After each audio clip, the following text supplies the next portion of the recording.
Ever wonder why you're always the one holding the bomb? Let's pull back the curtain and reveal how the system chooses you for this role. It's not luck, it's strategy. The system has a file on you, and it's not about your skills, it's about your predictability. And in that file, next to your name, is a little box that's been checked, a box that says, accepts high-yield liability. Think about it. When something messy, undefined, and potentially explosive comes up, whose desk does it land on? The same few desks every single time. But why you? This isn't random. Stick with me, and you'll see how this system works against you. It's probably the same few desks every single time. There's no all-hands meeting to volunteer, no lottery. It's just understood. That's your thing. This isn't a pep talk about how to be less reliable. This is about understanding why you were chosen and what that choice really means. First, let's diagnose. If you're listening to this, one of these is your reality. One, your projects have a different flavor. They're always the experimental ones, the strategic bet ones with a budget line called contingency for unforeseen failure. Two, your reputation in the company isn't efficient or profitable. It's gritty, a problem solver, the person we send into the fog. Or three, your annual review has a permanent, unspoken section titled Handles Uncertainty. The skills that get you praised are the very skills that make you the perfect candidate for the next disaster. This isn't recognition. This is typecasting. The system has already decided you will be the designated pressure valve, but who benefits when you're the one left holding the bag? Stay tuned to understand the real cost of this role. Why? Because every stable system needs one. Chaos is a constant. Risk never goes away. The goal isn't to eliminate it. That's impossible. The goal is to package it up and mail it to a specific address. Your address. Let's break down the packaging process. Step 1. You become the audit trail. When you're the go-to for danger, you're not being given more responsibility. You're being given more traceability. The system needs a clean, clear line from the problem back to a person. That person is you. Think of the red teams in tech.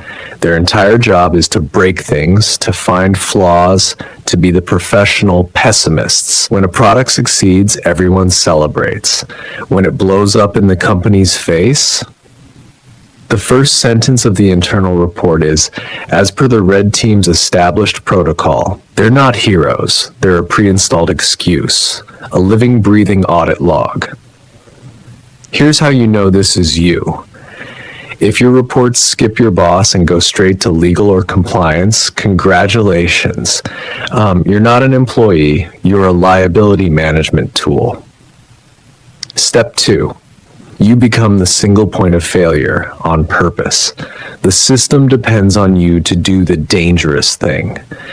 But this isn't a trusting relationship, it's a calculated one. By making you the specialist, the system creates a beautiful, contained failure module. If the dangerous thing works, the system wins.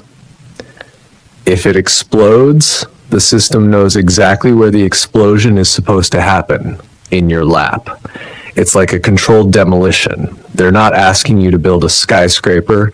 They're asking you to stand in the building they want to collapse so they can blame the collapse on the standing. Your deep expertise just makes you a better, more predictable explosion. The more you know, the tighter the trap closes.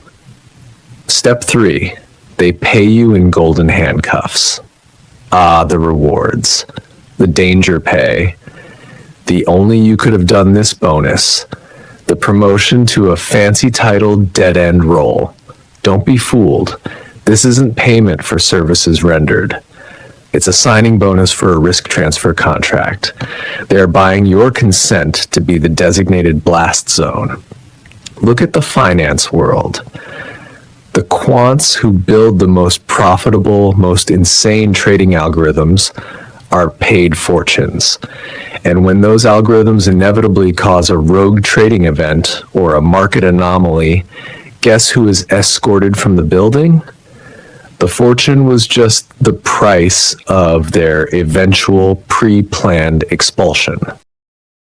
The money, the title, it's not making you richer. It's making you more expensive to fire and easier to identify as the source of the problem. It's a tag on your toe. It's crucial to understand the system didn't choose you, the human. It chose a set of characteristics. You were just the closest match. You are playing a role written into the software. Your actual self is irrelevant. So what can you do if you're already in the role? You can't really quit the game, but you can stop playing by their storybook rules.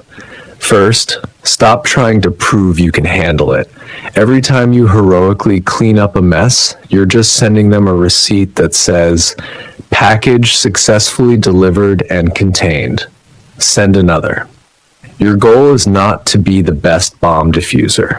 Your goal is to make diffusing bombs look expensive, tedious, and bad for the company's insurance premiums. Second, control the story. Never ever let them call you a hero or a warrior. You are a technical specialist following procedure F22. Heroes are inspirational. Technicians are replaceable. You want to be boring. You want your work to sound like a compliance manual, not an epic poem.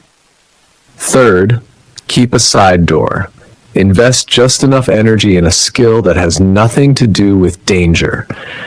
Not enough to get a new job, but enough to remind your own brain that you are more than your assigned function. It's psychological life support. And let's kill the fairy tales right now. The idea that only the best get the hardest jobs? No, the most predictable get the hardest jobs. They don't need a genius.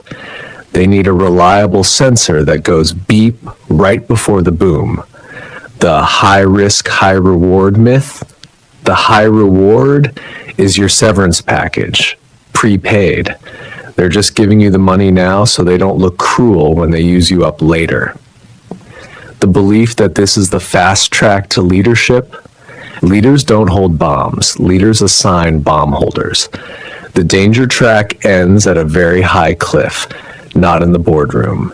Your options are bad, worse, and catastrophic. You can double down and become the permanent danger sponge. Cost. You are one corporate restructuring away from obsolescence. You can try to quietly retrain and switch roles. Cost, the system will see this as mutiny and punish you for it. Or you can leave, carrying your danger specialist resume into a market that's deeply suspicious of anyone who smells of risk. Cost starting over at a steep discount. Staying hurts, leaving hurts. The only thing that guarantees maximum pain is believing the lie that they've got your back. You don't have to decide tonight. But now that you see the design, can you ever unsee it? How will you play your role in this pre-planned game? The system isolates risk by appointing permanent risk carriers. It's elegant in a cold, mechanical way. But this design has a flaw. But what happens when the system does more than just assign a few individuals to absorb risk? What if entire departments are engineered to take on the fall? Find out how this hidden mechanism ensures the system's survival and your downfall, especially the departments it doesn't really care about, the ones on the edge with the old equipment and the ignored budgets. What you get is a perfect storm, a pre-built, out-of-the-way scapegoat factory, which is exactly what we'll talk about next. Why the departments nobody visits are always the first to blow up. For now, just sit with this. The system didn't give you the dangerous job because you're brave. It gave you the dangerous job because it already calculated what it would cost to lose you. They don't call you a scapegoat. They just keep giving you goats until the field is full of them and your name is on the fence.